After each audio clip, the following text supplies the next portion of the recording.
the host of Aaron's Hour, Aaron Phillips. And good morning, everybody. Welcome to a live edition of Aaron's Hour. You know where I'm coming from? I'm coming from, you can see it right down there on the screen. Look, right over there in front of my guest, right over there. CBF Brock Environmental Set. That's right. So I got my own Vanna Whites right here. That's right. I'm Aaron Phillips. Thank you for making me part of your Saturday. I love when y'all join me on a Saturday. To my right, her name is Jackie. To her right is Katie. I'll formally introduce these ladies in a few minutes, but without these two ladies, I wouldn't be here because I'd probably be arrested for breaking and entering.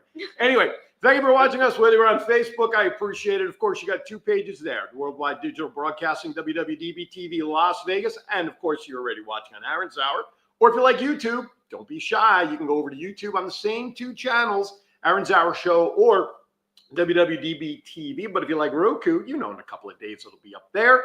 Now listen, today's show would not be made possible if it isn't for the fact that one of these ladies had keys to get me in the building. But also let's thank our sponsors, RevealedLLC.com. Rip the Band-Aid off and accept who you are to heal. It's okay. You can get your thoughts and hats and shirts and sweatshirts, Revealed-LLC.com.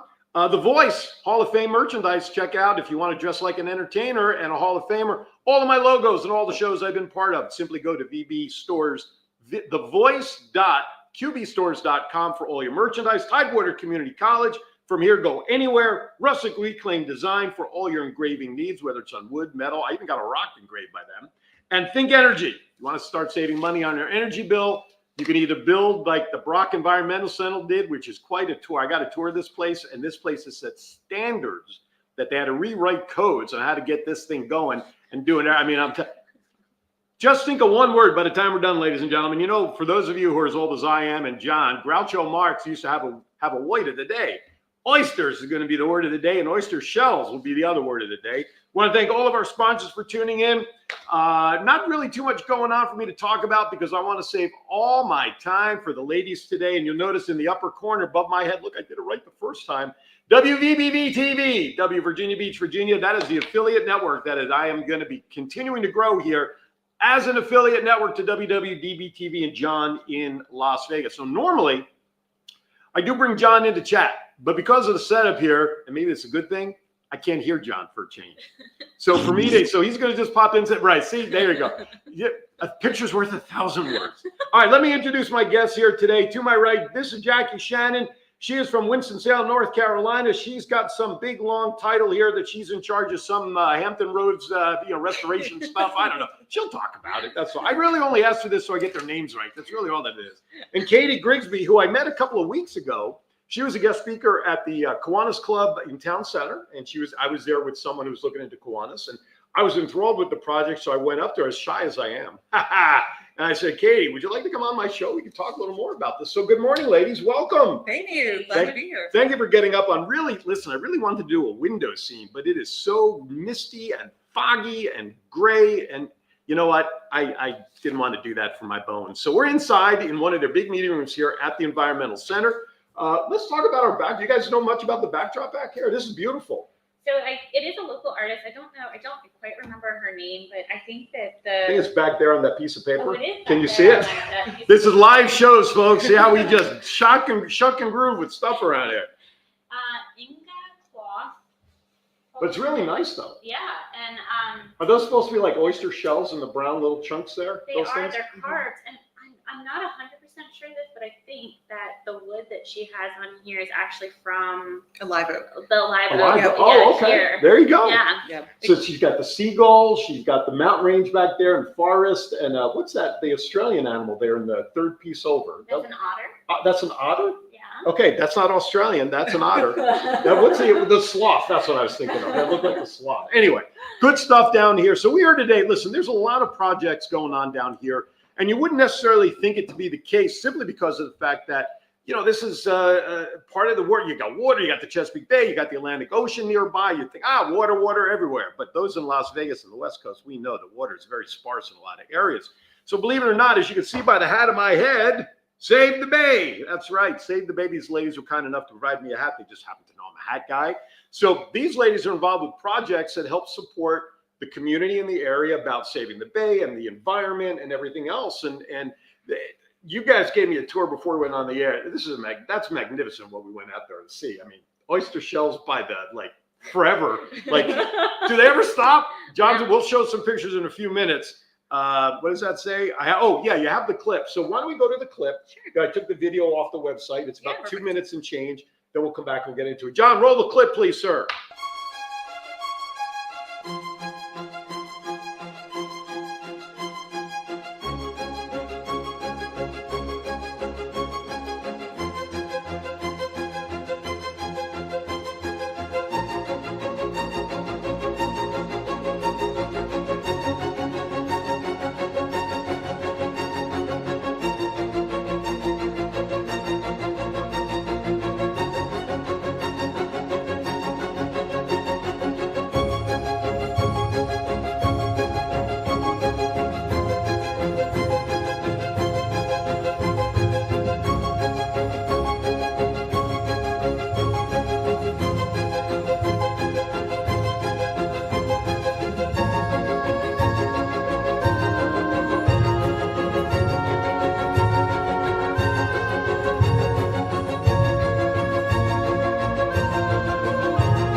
All right, welcome back. That's a great video. I love that video because it really lays out the environment area in general, which is beautiful in a lot of those pictures.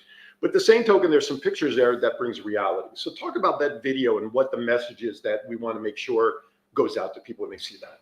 Yeah, what I love about that video is it's showing glimpses of landscapes across the entire watershed, the people, the places, the animals. And by watershed, we mean all the area of land that flows into a common body of water. Okay. So for the Chesapeake Bay, that's an enormous, vast area of land, 64,000 square miles, draining into a comparatively small, shallow body of water. Jeez. So it makes it vulnerable to pollution. So what that video is showing is that the connectedness of all the people and the places, how we all have the common goal of sharing these resources. And, one of CBF's big goals is that everybody has a right to clean water. CBF standing for? Chesapeake Bay Foundation. There you go. CBF.org, by the way, is the website. That video came from that site.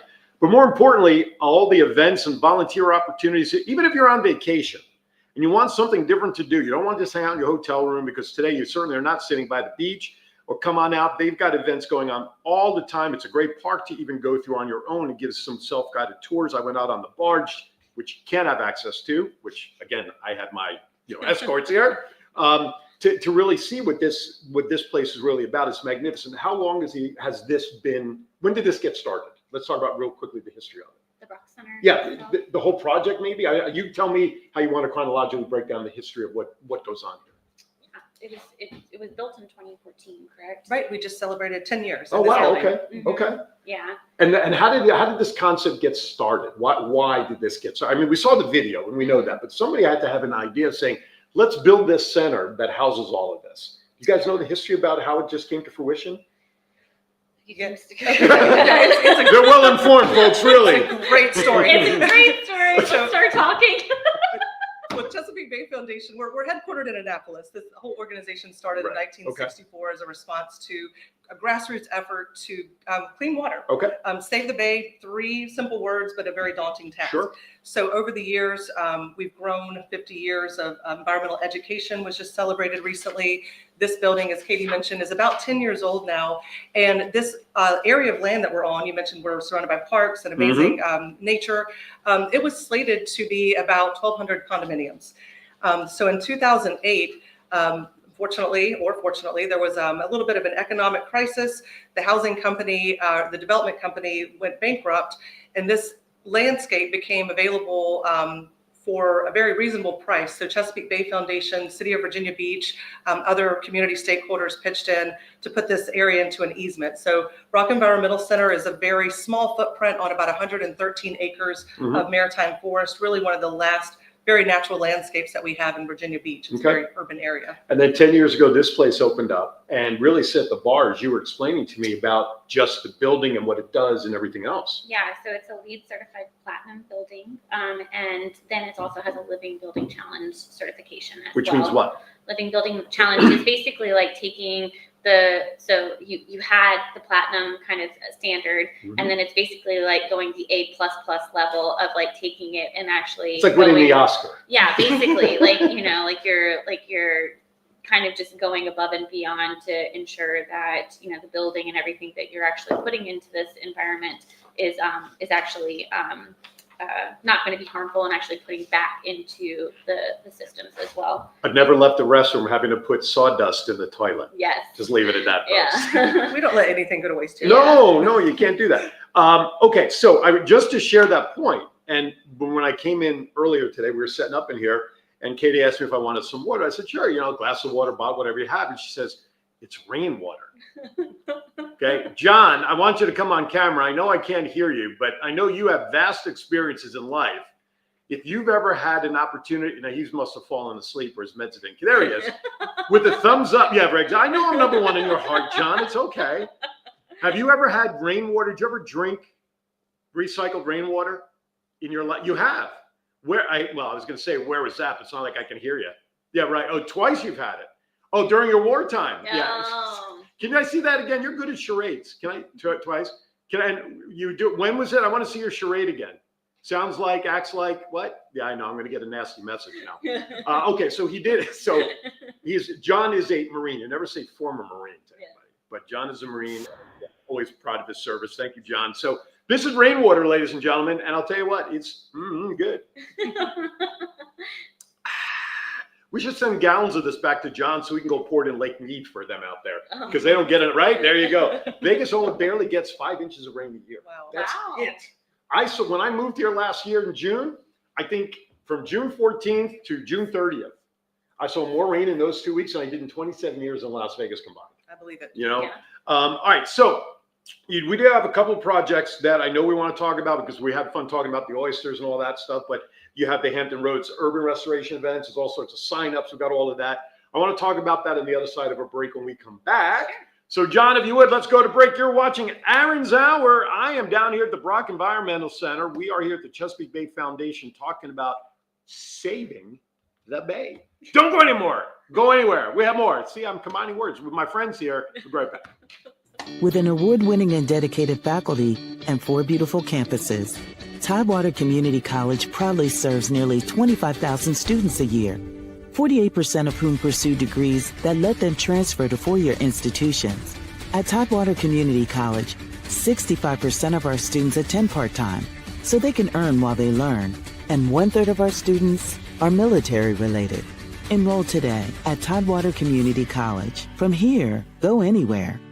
Founded in 2021 by husband and wife duo Jason and Melissa Taylor, Rustic Reclaimed Design is a small business proudly owned by a woman and disabled Navy veteran.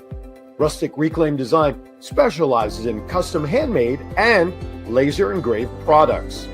By combining craftsmanship and creativity, Rustic Reclaimed Design delivers unique, high-quality items. Whether it is a personalized gift, something for the home, or a custom design, their mission is to create a piece that brings your vision to life. Visit us on Facebook by searching Rustic Reclaimed Design. Send an email to sales@rusticreclaimdesign.com or simply call 757-567-2790. Rustic Reclaim Design is where we craft connections one unique piece at a time. It seems like the cost of keeping the lights on goes up way too often. Do you wish there was something you can do to control the energy costs in your own home to keep the lights on? I want you to Think Energy. Think Energy has partnerships across the country that takes advantage of solar farms. Solar farms actually reduce the dependency on your local electric company by having part of your electricity actually come from these solar farms, which in turn reduces your costs. To learn more, contact Preston Pearson by dialing 229-291-8329 or send an email to cp3foralltime@gmail.com. There is no better time to think energy. All right, welcome back. Hi, Christine in Lake Havasu. I saw your message. Yeah, you guys don't get much rain in Lake Havasu like we do in Vegas. But boy, when it rains in Lake Havasu, it washes roads out for sure. You're watching Aaron's Hour. I'm here at the Chesapeake Bay Foundation, the Brock Environmental Center here with my friends Katie and Jackie. They're here talking about the projects that they have. We're having fun because you know what? It can get a little busy with all their volunteer work and everything and all that they do because they're out in the community. And they have a big project. When you got to say, I mean, the Chesapeake Bay has been around for more than a week, right? I mean, it's been around a while, right? Yeah, exactly. So when you say restore the bay, we're not talking about just going out with the garden hose, turning the water on and putting water in there. We're talking about stuff that because of hundreds of years of erosion and just environmental causes that we take it for granted, but there's things that needs to be done. Mm-hmm. And some of the things this is the fascinating one, oysters. So the next time y'all go to a seafood restaurant and you all have that oysters in those shells, we are going to start thinking a little bit differently about them as you're eating them. So first of all, let's talk about how it was discovered that oysters can actually help rejuvenate the environment. How did we find that? Did somebody just say one day, let's throw a shell in there and let's see what happens? I mean, like the first bungee jumper. Who was that guy? Talk about that if you will. Sure. Well, I love oysters because each one's like a living water treatment plant. And the cumulative impact of getting lots of oysters out is so good for water quality. There's a joke that it was a brave person who first ate the oyster. And it's a great question. We started to recognize that as we were over-harvesting oysters over many decades, water quality was starting to deteriorate. Okay. Oysters can filter up to dozens and dozens of gallons of water a day based on how big they are and the time of year. They're also like these ecological engineers that create habitat for about 300 different plant and animal species. They're like our coral reefs here in the Chesapeake Bay. Mm-hmm. So as that habitat started to decline, water quality declined, fisheries started to decline. And as partners and stakeholders began to invest in oyster restoration, getting the oyster habitat back out, getting live oysters back on that habitat to perform their ecological benefits, we started to see water quality improvements. We see important fisheries rebounding. We see an economy that's thriving because oysters are an important part of our culture. Right. We'll go ahead and say it. I love to eat oysters. And we can enjoy the bounty of the bay and not feel guilty about it because we recycle all those shells. Right. So I'm just, by the way, hey, Frank Mazzaro, great friend of mine out there in Vegas, has his own great cause, Firefighter Memorial Transport. Frankie, thanks for tuning in. Say hi to lovely wife for me. You better get out this way soon, bud. Come out because I'm going to bring you here. John, bring up one of those pictures with the piles of oyster shells, if you would, because then I want to show what Frank's going to be getting himself into when he comes out to visit. No, not the tubs. Show me one with the actual. There you go. That's post. There's the one behind the fence, John. Let's see if we can bring that one up. The one. There you go. So in the picture, it looks like gravel from afar until you get close and you smell and you realize that ain't gravel. You're talking about oyster shells there, right? So talk about what we're looking at there. So oyster shells are actually basically the backbone of all of our restoration efforts. So we have a very robust shell recycling program, which actually means that it's run by Ryan Westfall, who is a colleague of Jackie and I's, but it's a team of volunteers that actually go out to backs of restaurants and everything like that, and local restaurants, and they actually recycle the shell, and then we take them, and then we actually use them as our little oyster habitat. So that's what the oysters actually grow on. So we just saw the pus. Now let's go through the process. Just Yeah. as long as John has those pictures up, and I realize that every time I move, the lighting is changing, so I have to watch my movements for some reason. So get all the shells from the restaurant. How many restaurants are donating shells here in the Hampton Roads area, would you say? A little over 40. Yeah. Okay. Why is it not like 140 restaurants? Come on. Well, Ryan's motto, but I told you, no shell left behind. That's So right. Almost every restaurant that does offer oysters Okay. on the half shell, Gotcha. I think we have most of them Okay. participating. Well, that's good. But in addition, also oyster festivals, oyster roast, and everything Okay. like that. So she takes pretty much any opportunity to actually gain Excellent. and grab oysters. So they get the oysters from behind the restaurant. I could just see them like under night. Hey, bud, you want to buy some oyster shells? I'll buy some oyster shells here for you. So they scoop them up, okay, and they bring them here. They're brought trucked here, however they're brought here. So the first step is what once they're here? So they get put into that big pile. So they get put into the pile, Yep. okay. Then the next step after that, now they're cleaned naturally. You shared with me, Yeah, right? So they Rain- cure, and so they cure in that pile for Okay. 6 months to a year or Okay. so. So you have water and sun and everything like that to Okay. get all the kind of gross stuff off of them as much as possible. Gross is a nice word. Yeah. And then we have volunteer bagging events. And Okay. so what ends up happening is that you have groups of people that come through, and they actually, in kind of stations, they actually shovel the loose shell into bushel baskets. John, bring up the ones with the bags, please. We'll get to that next. Bring up the ones with the shells in the bags, please. There you go. And then they're actually put into those bags by volunteers. There's a thing called a jig that has like a PVC pole, and I call it like pantyhose. So it actually, you put the shell bag onto the PVC pole, and it's like having pantyhose on. And then you put the shell in the jig, and then it makes these shell bags. And then we have about, each bag is basically, can you remind me how many shells are in? You said about 200 Yeah, something. Yeah. 2 to 250, depending on the size. And the Yeah. bags are all pretty uniform in size, which is what The my, bags are Yeah. uniform. and that's the because shell's of this not. this Yeah. device. Yeah, the shell's not. Mhm. But Yeah. but when you look at the bags, they all look pretty uniformly filled. Yeah. And then so now they're all bagged. Correct. Then the next step is those tubs. Yeah. John, bring up the blue tubs, please. There you go. So in theory, those tubs are actually sitting on a barge, which Jackie can talk a little bit more about. Which as I was well. on before we went on the air, by the way. They did take me out to the barges, so it was pretty cool. But those bags then put into the barge, so they get put into the tanks. And then what ends up happening is that we then set those tanks with little baby oysters, which are called larvae. Funny enough, there are millions and millions of them that actually can, but they're so small that they can fit into a coffee filter.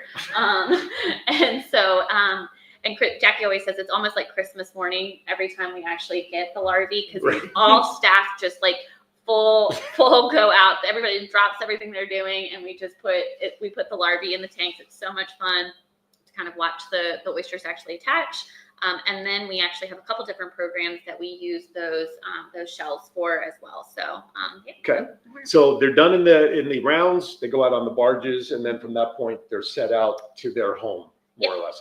Or then go into. Oh, yeah, let's bring that up. So check this out. We're even going to have a live demo, or at least a live exhibit here. So what do we have here? Let's talk about what you got. So once those oysters are actually, their larvae actually are set in the tanks, then they actually, for about a week to 2 weeks or so, we have a statewide program called Oyster Gardening.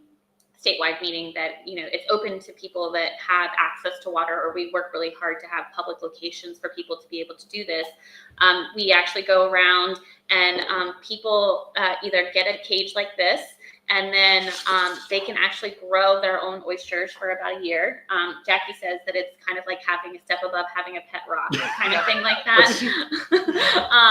So ends up happening. But then you actually own this cage for about a year. So you're kind of like an adopted foster parent for these But baby you don't have to oysters. walk them or anything, right? You don't have to walk You just them. set them and go. Yes, but they do have some unwanted visitors that you don't want to hang out in here. So like blue crabs and things like that. So you want to make sure that they're not like Okay. actually. So, but what's funny about it, and I'm sure that if you actually like it, is that people have competitions with themselves. And so each year people actually do this. They actually come back and they're like, well, how many oysters have I grown this gotcha. year? And then they're like, I did 400, I did 500, kind of Nice. thing like that. So Nice. It's pretty amazing. Now, So is this the amount of shells that they would normally get in their bin, or would it be totally filled? originally, and then they would grow to be. Oh, because then they would grow into actually expand. Actually, Gotcha. ends up happening that we oftentimes give people 1 or 2 bushel or cages like this to Mhm. actually go off and do Gotcha. that. Yeah. They'll end up filling about 2 cages at the end of the season. Yeah. so I take this home, and this goes where? It can go off your dock. If you don't have access to a dock or a pier in your community, Mhm. our other colleague, Jess Letzo, manages our oyster gardening program. She has about 30 public locations working Oh, with okay. marinas and restaurants to make sure that anyone who wants to participate has access to a safe place to do Oh, so. okay, that's Yeah. good. So Because they'll live in water. I don't have a dock off my house, so that's why I'm like, well, that sounds cool. I have a pool, but I think we want to swim around the pool. They wouldn't be happy. They No. need the No. salty They need water. the salt They need the water. salty Yes. water. Okay, that's cool. So people, let's just refresh. People can do this by how? How do they come in? Is this part of the volunteer program if they want to do this? Yeah, so you just Chesapeake Bay Foundation Oyster Gardening, and then you just sign up to be an oyster gardener. And what's the website again? Let them know. CBF.org.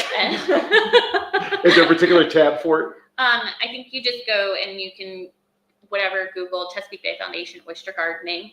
If you're in Maryland or if you're in Virginia, then we have 2 different links to go Okay. to there. So Now, I actually asked, and I'm glad Frank is watching back in Vegas because I asked this when we were outside. What if somebody back there has all these shells? They say, you know what, I want to help my friend Aaron and Chesapeake Bay and his folks. Legally, we're not sure that can be done because of the health side, right? Mhm. But that doesn't mean there aren't opportunities where those folks live to Correct. do the same thing. It Yeah. would just be a little bit of legwork to find yeah, folks like you guys in other locations, right? yeah, Right. definitely. Yeah, it started grassroots here. It's still very much as a grassroots effort because it's so volunteer driven. Okay. And we absolutely encourage other localities, states to keep that resource because it's Sure. it's very important for restoration efforts on the West Coast as well. Sure, absolutely. As long as you don't, California, there's so many earthquakes under today, they're falling into the ocean anyway. Vegas, Las Vegas or Nevada will actually become beachfront someday soon. So everybody out there will be able to. Save your oyster shells. You'll be Yeah. fine. That's right. Save your oyster shells. Now you have a flyer there. I do. John, you have the flyer that we sent, I believe. If you could bring that up, that says workout outside. There you go. Yeah. So why don't you talk about that flyer, if you don't mind? Yeah, so this coming summer, we'll actually have our largest shoreline restoration effort, which means that we'll be doing doing oyster restoration to help protect from tidal erosion.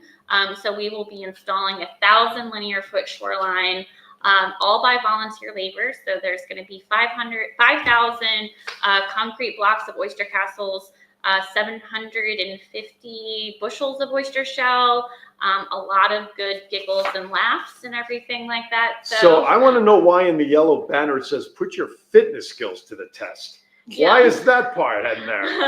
So so if you see in the picture, there's looks like little, I call them oyster castles. They look like little castles, but they're basically like Legos that are for Okay. adult.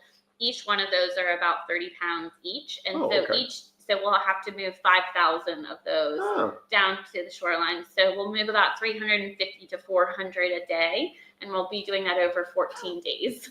And then we have 750 bushels of loose oyster shell, which weighs about 60 pounds-ish to 40 pounds, depending on the density of the shell. And then a ton of bag shell as well. So there's a lot of opportunity to work out outside. so this is going to be a challenge to all my CrossFit community folks. My Yes. daughter Stacy over there, Somnium CrossFit. By the way, Stacy, Jackie here is the one that knows Kara, who was here this past week, by the way. So Kara was their contact.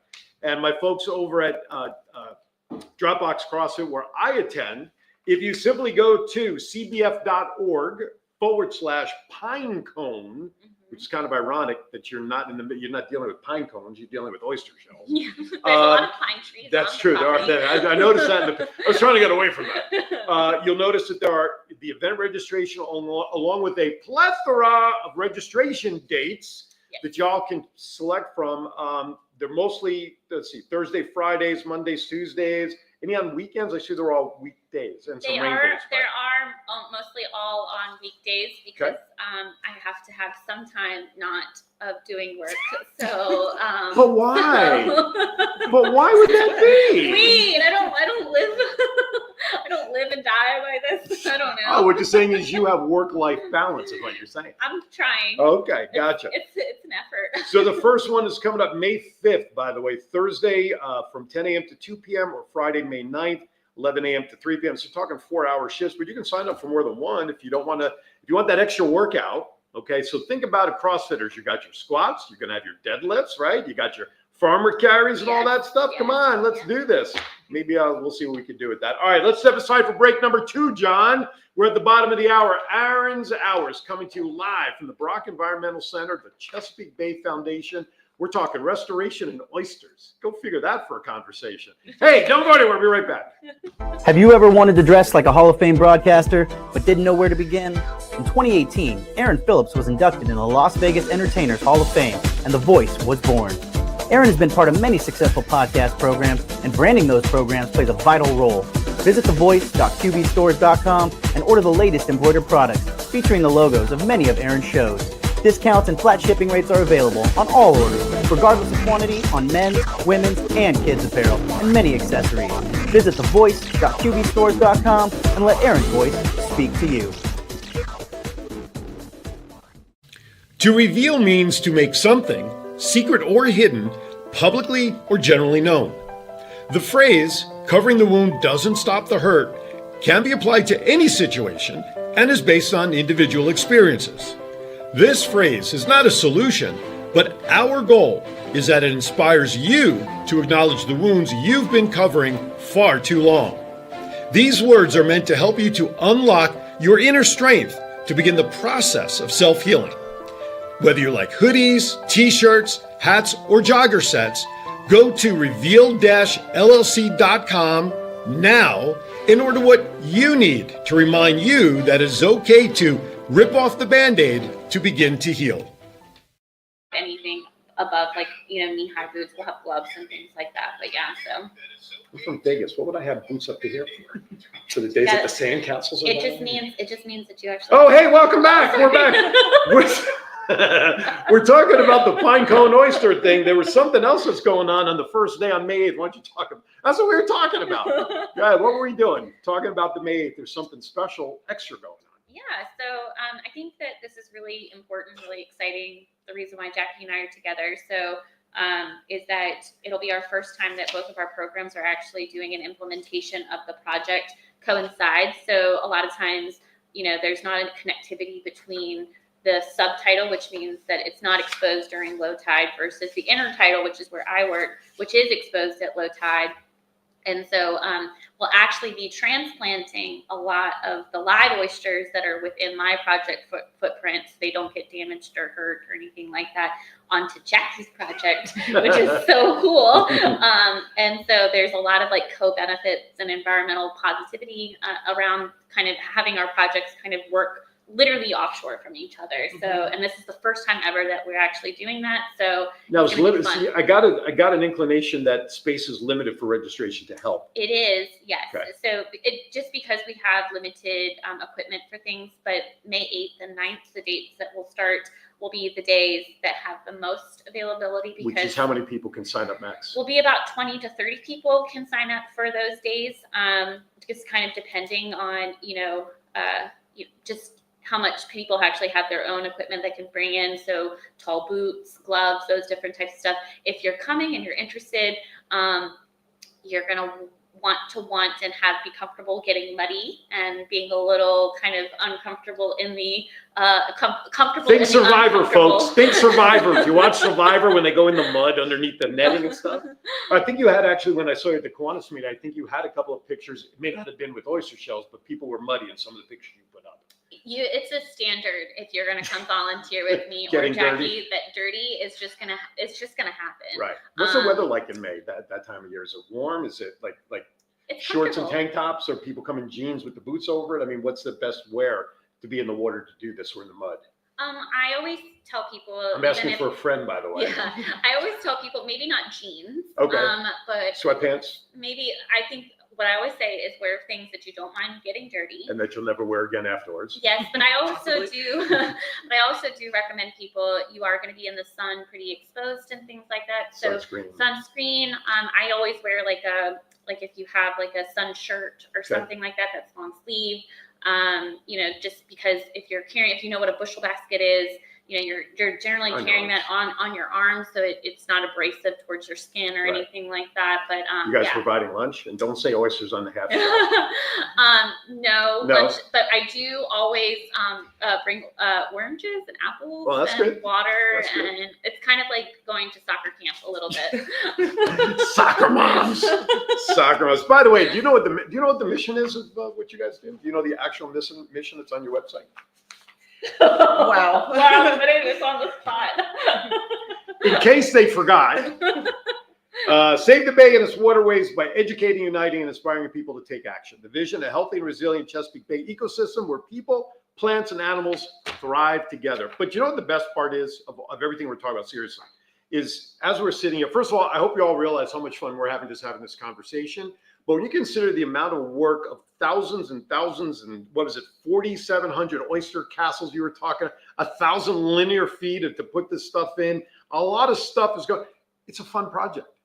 Okay, I just think it's going to be fun, and I literally, when I catch up with my wife at Golf Galaxy after the show, hint hint, I'm going to talk to her. That maybe we'll come out seriously and participate. I don't have waiters, but I mean I have to find something else. We got you. We got you. You got extras? Yeah, Definitely. we got Okay, some. good. All right. All sizes. All right, Yeah. good. And you'll save a seat for me on your boat. She Absolutely. drives. She's one of the. But this is Captain Stubing in female form. If you guys know, do you know Captain Stubing? If I just date myself, Maybe a little. Yeah. Love Okay. Boat. Remember the Love Boat? Okay, Oh, series? yes, that- there you yeah, go. there you go. Get in that. When you reach a certain age, you forget you're dating yourself when you make certain references. Well, we're starting to reach that age Oh. now, so don't worry. Welcome aboard. That's true. Welcome We'll aboard. feel All right. you. All right. So we're talking about oysters, but there's other projects that you guys are happening out of here, right? It sounds like the oyster project is maybe the biggest one. It's the one that's going to take up the most time in the next couple of months. Okay. Yeah. But there's other ones here. You got the Hampton Roads Urban Restoration Program maintenance events. I do. Yeah, we have a ton. So what ends up happening is that, these maintenance events and these projects that we do, so this Living Shoreline project that we're implementing this coming summer, ends up being, there's, in order to make sure that these projects are functioning properly and to make sure that, there's, plant survivability, oysters are growing on it, you need to come back and actually do maintenance. A living shoreline, the terminology that I'm using is the erosion control prevention that's like the natural thing in comparison to using a bulkhead. There's other types of projects that we've actually installed that are for our urban restoration program that's, rain gardens, bioswale, stormwater wetlands, and those different types of things. And those need weeding and mulching and those kinds of stuff. So we have, I think, most of the projects that we have installed, there's 14 in total. Most of them will have a maintenance event this coming April. And there's almost a volunteer day almost every single day. I'm sorry, not a Saturday again, but I want their job. Saturdays and Sundays off. But you're really never off. No. No, I know the game. But that is something that we would be very, very interested and love to see that effort. It's also really cool because if you're going to go and do maintenance events on these projects, and then you come and volunteer for Pinecone Harbor, then you can kind of see, the progression of just what we hope Pinecone Harbor will be eventually, and showcase that we truly, truly want to see these projects function and survive long term. These are on private properties, and so these people want to see. I literally want to make living shorelines cool. Like I want it Sure. to be on people's The in Pinterest. thing. I want it to be on Right. people's Pinterest boards and being like, this is what I want to Now, see. do these have, you guys have to go back and do maintenance on those every once in a while, or once you set this 1,000 linear distance, you don't have to think about it ever again? No, I mean, in theory, you would kind of want to make sure that you want to maintain it for about like a year, just to Okay. make sure, because when you plant something, it's a little plug. Sure. And so what ends up happening during like the winter and kind of fall season is that those plants actually die off. Okay. And then they have, and that like that leaf litter based Mhm. off of that wetland ends up actually, it's called a rack line on your shoreline. Okay. And that can suffocate your plants. There's a lot of litter that kind of comes up onto these shoreline Mhm. projects. There's other things like large trees and other things like that. You want to make sure that that is off of your shoreline to Right. make sure that that doesn't suffocate any of your Okay. species or anything Gotcha. like that. So Okay. yeah.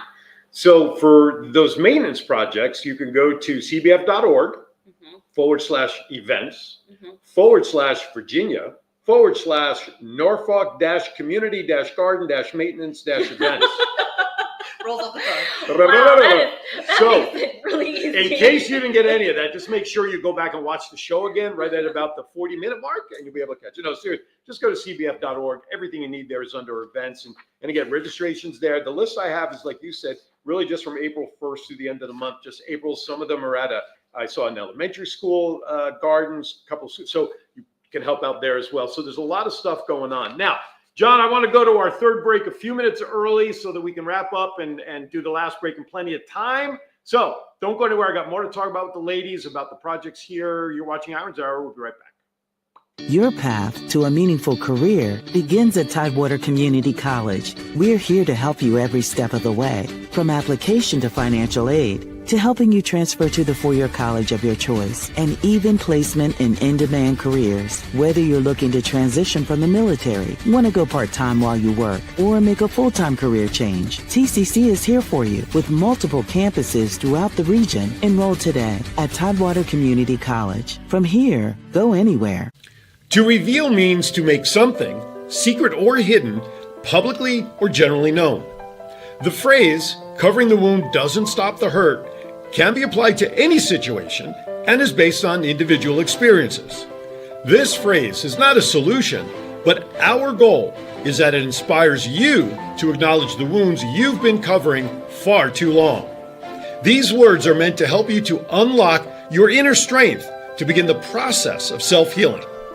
Whether you like hoodies, t-shirts, hats, or jogger sets, go to reveal-llc.com now and order what you need to remind you that it's okay to rip off the Band-Aid to begin to heal. Have you ever wanted to dress like a Hall of Fame broadcaster, but didn't know where to begin? In 2018, Aaron Phillips was inducted in the Las Vegas Entertainers Hall of Fame, and The Voice was born. Aaron has been part of many successful podcast programs, and branding those programs plays a vital role. Visit thevoice.qbstores.com and order the latest embroidered products featuring the logos of many of Aaron's shows. Discounts and flat shipping rates are available on all orders, regardless of quantity, on men's, women's, and kids' apparel, and many accessories. Visit thevoice.qbstores.com and let Aaron's voice speak to you.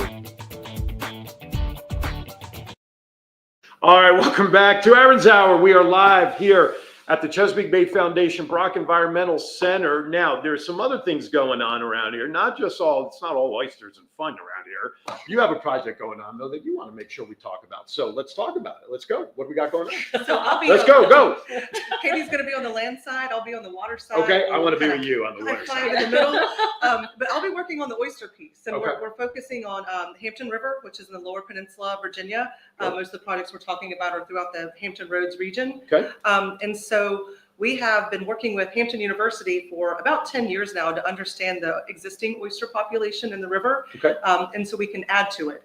And we've scouted about 10 acres of prime habitat where we can add new resources to build oyster populations without squashing any of the oysters that are there. To Okay. Katie's point, we'll relocate some of them just to make sure that we're not taking away of any of the existing, what we call biomass or Okay. existing oysters that are out Especially there. if they're rooted in there already, right? It's kind of like their home. Exactly. And, Yeah. Hampton River is historically very significant. It used to house the world's largest oyster shucking house in the entire world. It was called Darling Oyster Company. Oh, And so there's a all lot of, shucks. all shucks. There is so much history just baked in right there. Sure. So it's going to be amazing to give oyster love back to the river. Sure. Continue to work with the university to understand the impact of restoration in an urban area. Mhm. We're doing a lot of pre and post oyster reef construction surveys. Okay. And we'll continue, just like Katie does her maintenance projects, we'll go out, we'll monitor the oyster reefs. We have metrics that the reefs need to have certain amounts of density, certain amounts of year classes, just to ensure that when we finish our work and we walk away, it's going to continue to thrive Okay. and produce a lot of great water quality and fishery benefits for that community. And we'll be able to take one of the oyster barges that you were just out on So into the cool. river.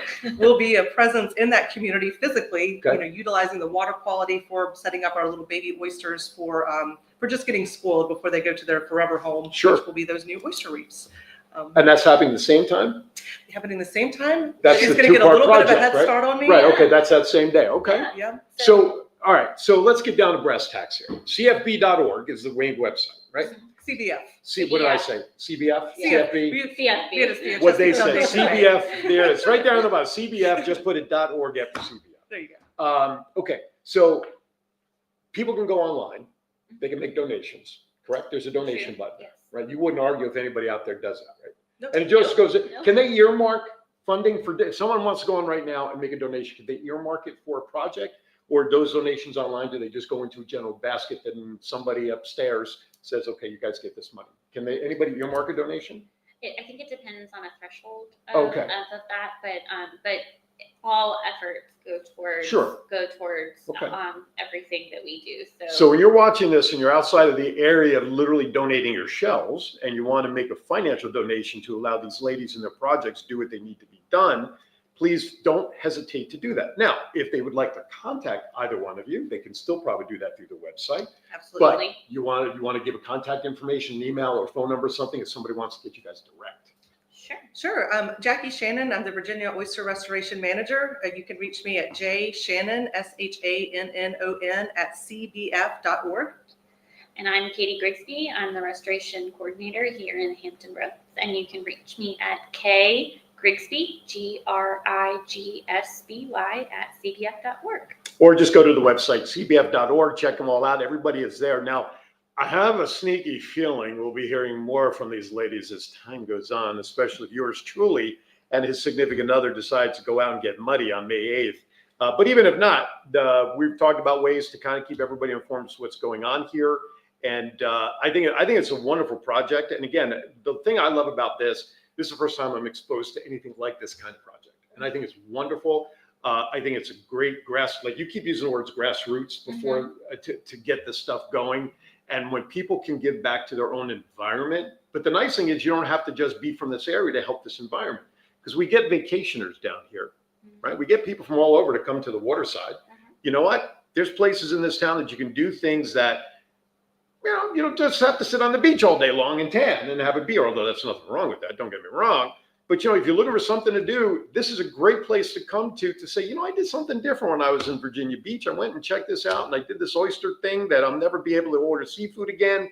But I did it to help the environment because I'm going to keep coming back here. That's the beauty of something like this. This is a never ending love project that you guys have here. Yeah.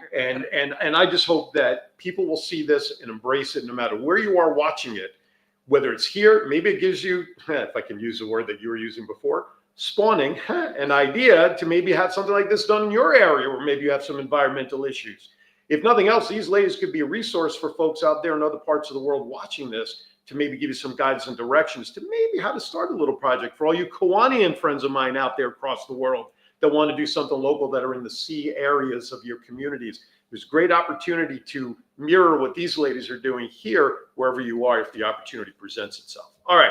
We are winding down. So my question to you with about a minute and a half left to go is there something we haven't talked about? You have a minute and a half to talk into the camera that we need to share, or did we pretty much cover everything you guys wanted to? I think we covered a lot today, but I think we've made it really clear that volunteers are the machine that run this program. We are a Yes. small team with big dreams. Mhm. If donating oyster shells and money is wonderful, but donating time, Sure. that is what makes these programs shine. So we just, really encourage people to come out and check it out. And it, really just helps us keep the momentum going. So if somebody donates $10, how many oyster shells does that help? I mean, you guys have it broken down as to how this works. If you can just minimize it to the smallest dollar amount for me. There's a state soundbite that $1 worth of investment into the oyster resource Okay. yields about $7 in economic or Really? ecological return. So it's a 7-time return, 700% That might be a return. little more of an industry standard, but Okay. we also offer, if people donate $50, that plants, I believe, 100 oysters. 100 oysters. Interesting. So, Yeah. Interesting. Because my brain goes on these different tangents all the time. All right. 20 to 30 volunteers needed for May 8th. That's right. Thank you, John. We're going to wrap up here. So get ready on the last commercial run. I love it. This is going to be fun. If you want to come out and join me on May 8th, then that's be my wife and I, which means we need 28 others. Okay? 28 others. All right, 26 others. See, I was just taking you for granted, and then I realized you were part of the 30. Yeah. But 26 others to come out and join us. So I'll tell you what, if we can get 26 other people to sign up and mention this show, mention the show that you saw this here, okay, from Aaron's Hour Show, I will donate $10 per head for those other 26 people for $260 to help. How many would that oysters be? A lot of oysters. That's a lot. Well, can you bring the abacus over so we can calculate that, please? Anyway, all right, so you got a challenge out there. Ladies say, that's another reference. That was the oldest reference I've ever made. Jeez Louise. I couldn't know how to use an abacus if I wanted to. So thank you for spending time with me today. It was an absolute pleasure. Thank Yes, you. Thank you so much. All right, guys, listen, that's it for here today. Next week's show, I'm going to be featuring Deborah Richards and Patrick Wirtz. Of course, their movie, Shaken Not Stirred, which is a story about the Fleer bartenders. We had them on about a year or so ago when they were in production, making the world premiere in Las Vegas coming up. They're going to be on the show with me next week talking about their premiere. As always, folks, be safe, be happy, be kind. But more importantly, be kind to everybody. Why? Because we are all we have, unlike oyster shells. We're all over the place. See you next time right here on Aaron's Hour. Thank you for watching. Founded in 2021 by husband and wife duo Jason and Melissa Taylor, Rustic Reclaimed Design is a small business proudly owned by a woman and disabled Navy veteran. Rustic Reclaimed Design specializes in custom handmade and laser engraved products. By combining craftsmanship and creativity, Rustic Reclaimed Design delivers unique, high-quality items. Whether it is a personalized gift, something for the home, or a custom design, their mission is to create a piece that brings your vision to life. Visit us on Facebook by searching Rustic Reclaimed Design. Send an email to sales@rusticreclaimdesign.com or simply call 757-567-2790. Rustic Reclaimed Design is where we craft connections one unique piece at a time. It seems like the cost of keeping the lights on goes up way too often. Do you wish there was something you can do to control the energy costs in your own home to keep the lights on? I want you to Think Energy.